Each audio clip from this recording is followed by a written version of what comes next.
A Casa Fundamental vai participar da maior competição de pensamento computacional do mundo, com todos os alunos, todos, do terceiro ano até o oitavo ano do ensino fundamental. E isso é muito legal. Por quê? Eu vou te explicar. Quando a gente fala de educação no século XXI, gente, a gente precisa entender profundamente que o mundo mudou. E eu sei que isso assusta pais, mães e professores. Mas essa é a verdade. A gente não pode mais fechar os olhos para isso. O mundo já mudou, ele vai continuar mudando e as demandas de aprendizagem para as nossas crianças e os adolescentes também mudaram. Há alguns códigos, gente, na educação básica que são fundamentais. Códigos linguísticos, então língua materna, língua portuguesa, códigos matemáticos, códigos científicos. Mas com a mudança do mundo, novos códigos começam a entrar nessa parte de alfabetização fundamental, ou seja, que precisam ser ensinados para os meninos sobreviverem no mundo. E, gente, não tem mais negociação. Eles precisam entrar nos currículos das escolas de educação básica. A gente não pode mais negociar com isso. Não dá mais tempo. Acabou. Tempo. Não dá mais tempo. Não basta mais, gente, ser um curso extracurricular que a gente leva ali depois da aula, depois da escola de verdade, né? Esses códigos precisam estar no horário nobre da aprendizagem. Precisam estar lá na escola de educação básica, no premium, no fundamental. Quando a gente coloca esses outros códigos para um extracurricular, período da tarde, com menos relevância, o que a gente está comunicando às crianças e aos adolescentes? Isso não é tão importante. O importante é você ficar lá repetindo português, matemática, história, geografia. Isso é importante também. Mas esses outros códigos também são. Peraí, Cacá, peraí que eu não estou entendendo nada. Do que você está falando? Quais são esses códigos? O que é isso? Alfabetizações? Existe outra alfabetização sem ser de língua portuguesa? Que história que é essa? Se existe um código, gente, existe um processo de alfabetizar-se nesses códigos.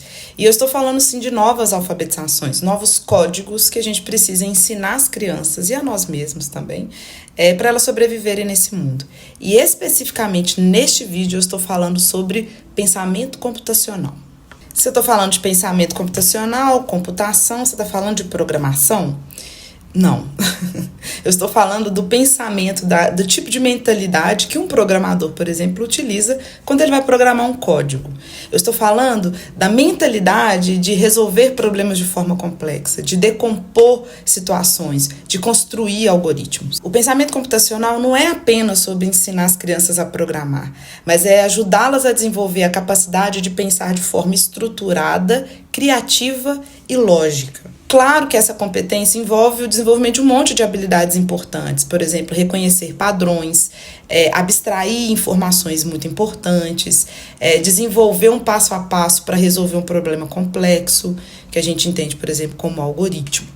Veja só, abstrair informações importantes, resolver problemas complexos, decompondo aquilo, identificar padrões, isso tudo, gente, são habilidades que não são essenciais só para quem é um programador ou para quem vai desenvolver alguma coisa no ambiente computacional.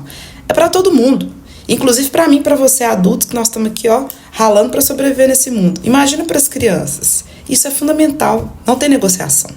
A verdade, gente, é que muitas escolas não estão olhando para isso. Assim, os currículos continuam muito rígidos, muitas vezes focados num tempo em relação a conteúdos que não dialogam mais com o mundo que a gente vive.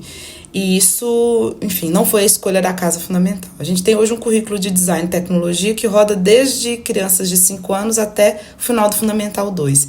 E é por isso que todos os alunos da Casa Fundamental vão fazer esse concurso internacional que vai entrar ali para o currículo deles e que pode muito fazer a diferença na vida deles daqui para frente, eu não tenho dúvida. Além, claro, da gente valorizar esse tipo de pensamento, o pensamento computacional na escola, né? Eu sei que é uma coisa fora da curva, a Casa Fundamental, mas a gente precisa trazer isso para a pauta. A gente precisa conversar sobre que tipo de currículo, quais são os códigos que a gente precisa que entre nas escolas, tanto particulares, pelo amor de Deus, e sobretudo as públicas. Eu preciso dizer, gente, a Estônia, a Lituânia, a Finlândia, eles já têm pensamento computacional no currículo há anos. Eu falei isso num vídeo atrás aqui, que eu participei de um evento com o Ministério da Educação da Estônia, e eles já traziam, enfim, avanços sobre o currículo de pensamento computacional, que já estava ali na estrutura das escolas de forma geral há muitos anos. E é claro, os resultados são impressionantes, né?